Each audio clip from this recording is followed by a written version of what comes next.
Hey everyone, welcome back to spoddy science. इस वीडियो में हम देखने वाले हैं class 6 science chapter 11 work and energy के exercise question. This is part 2 में हम देखेंगे question number 3 and question number 5। Question number 1, 2 and 4 मैंने पार्ट 1 में कवर किया है। आप जाकर वीडियो देख सकते हो, लिंक मैंने डिस्क्रिप्शन में दिया है। Without wasting the time let's start the video. And अगर आप चैनल पे नए हो तो चैनल को सब्सक्राइब जरूर कर लेना, क्योंकि ऐसी इजीएस्ट और सिंपलेस्ट एक्सप्लेनेशन वाली वीडियो आपको और कहीं नहीं मिलेगी। So let's start the video. Question number 3, can you tell का फर्स्ट क्वेश्चन है, when can we say that displacement had taken place. Displacement means की प्लेस चेंज करना। तो आप कब कह सकते हो किसी ऑब्जेक्ट का प्लेस चेंज हुआ है? ऑब्वियसली जब किसी ऑब्जेक्ट का पोजीशन चेंज होगा, that is initial position and final position.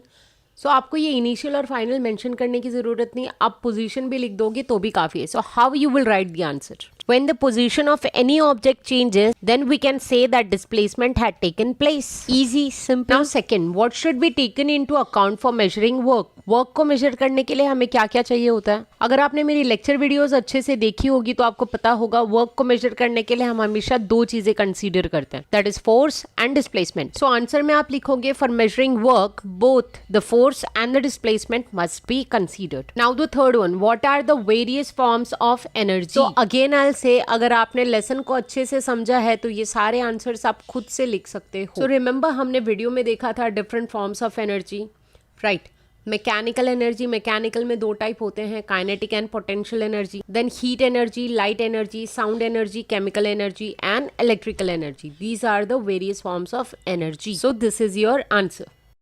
Now the fourth one is describe one natural chain of transformation of energy. So यहाँ पे आपको एक नेचुरल चेन बताना है ट्रांसफॉर्मेशन ऑफ एनर्जी का। तो इसको पहले समझ लेते हैं, हम रिवर्स में जाएंगे, ध्यान से सुनना। आपकी बॉडी में एनर्जी है, कहाँ से आई? फूड से। फूड में एनर्जी कहाँ से आई? सन से। सो अल्टीमेट सोर्स ऑफ एनर्जी कौन है? सन। सन नहीं होता तो प्लांट्स नहीं होते, फूड नहीं होता, एंड फूड नहीं होता तो हम नहीं होते। तो इसका एनर्जी ट्रांसफॉर्मेशन का चेन कैसा बनेगा? सन में होती है सोलर एनर्जी जो कि प्लांट्स को मिलती है, और सोलर एनर्जी ट्रांसफॉर्म हो जाती है केमिकल एनर्जी में। उस प्लांट्स को हम कंज्यूम करते हैं एंड वो केमिकल एनर्जी ट्रांसफॉर्म हो जाती है मस्कुलर एनर्जी और हीट एनर्जी में। So how you will write the answer? Plants prepare food by using solar energy. The food has chemical energy which is consumed by animals and they develop muscular energy. The digestion of food also produce heat energy in the body.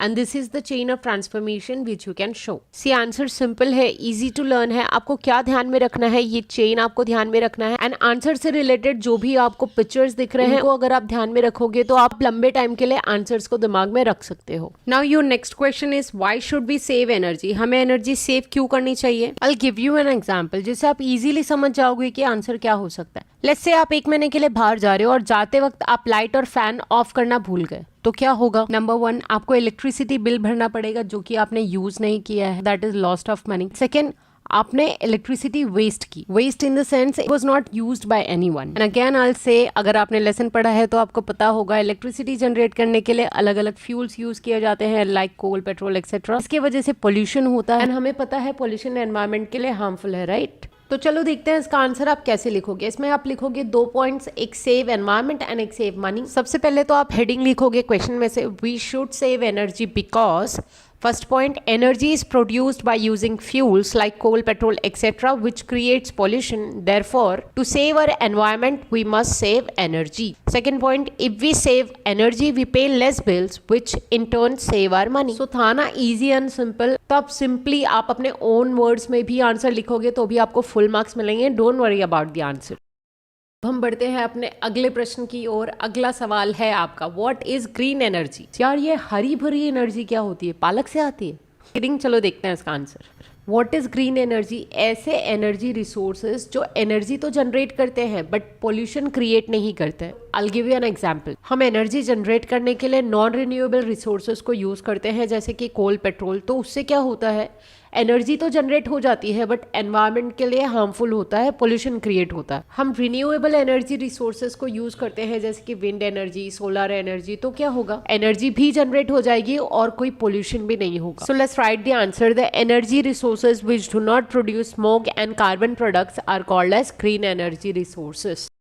Now your next question is, what are the non-conventional energy resources? So ये non-conventional and renewable energy resources same है जैसे कि solar energy, wind energy। क्या ये कभी खत्म होगी? नहीं, आप इसे कितना भी यूज कर लो ये खत्म नहीं होगी। They are inexhaustible and continuous. So what you will write in your answer, non-conventional energy resources are inexhaustible and continuous and can be used in various forms again and again. For example, solar energy, wind energy, tidal energy and so on. अगर आपको जानना है कि इनसे energy कैसे generate की जाती है तो ये लेक्चर वीडियो जरूर देखना, काफी इंटरेस्टिंग है, प्लस आपके कंसेप्ट भी क्लियर हो जाएंगे. Now let's move to the next question. Which forms of energy from the sun are used in solar energy devices? सन से मिलने वाली ऐसी कौन सी एनर्जी है जो हम सोलर एनर्जी डिवाइसेस में यूज करते हैं? स्टूडेंट्स, क्वेश्चन को समझना बहुत जरूरी है, otherwise you will be not able to write the answers. So always try to understand the question first. So back to the question. Sun से हमें कौन कौन सी एनर्जी मिलती है? Heat and light. So obviously solar energy devices में हम यही दो एनर्जी यूज करेंगे, heat energy and light energy. Let's see the answer. Heat energy from the sun is used in devices like solar cooker, solar heater and solar dryer. Light energy from the sun is used in devices like solar cells and solar lamps. Now your last question is, why should we maximize the use of non-conventional energy resources? Means कि हमें non-conventional energy resources को ज़्यादा क्यों use करना चाहिए? So अगर आपने अभी तक वीडियो पूरी देखी है तो इस क्वेश्चन का आंसर आप खुद लिख सकते हो. वीडियो पॉज करो और आंसर मुझे आप कमेंट सेक्शन में बताओ. नॉन कन्वेंशनल एनर्जी रिसोर्सेज क्या होते हैं? ये ऐसे एनर्जी रिसोर्सेज होते हैं जो कभी खत्म नहीं होंगे. इनसे एनर्जी जनरेट करेंगे तो कोई पॉल्यूशन नहीं होगा. इन्हें हम बार बार यूज कर सकते हैं. They are also called as renewable energy resources. So है ना वही सारे points repeated. Answer is so very simple. So see the answer. Again heading लिखेंगे क्वेश्चन में से, we should maximise the use of non conventional energy resources because first point, non conventional energy resources are inexhaustible whereas conventional energy resources are exhaustible. Then in second point you will write about the environment. Conventional energy resources creates pollution when energy is generated from it, whereas non-conventional energy resources create less pollution. Hence it save our environment.